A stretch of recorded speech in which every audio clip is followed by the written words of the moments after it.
I'm Rosalie and I'm an artist, and I'm going to show you how to draw a cockatiel. A cockatiel is a bird. I'm going to start with the head. It has sort of a parrot style face, and its main feature is this crest of feathers, which I'm drawing. This is the back of his head, and I'm putting his beak in.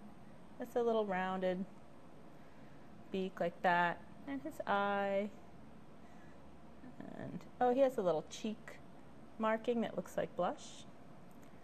And then I'm just going to draw in the rest of his little bird body, just sloping down. And here's his wing, kind of sticking out like that. And then his tail comes sort of straight down, or straightish down, with some tail feathers.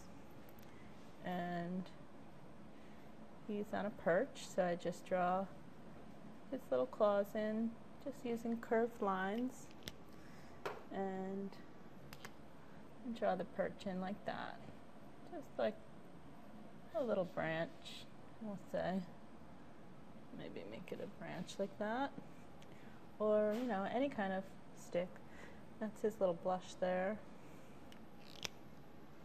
And that's how I draw a cockatiel.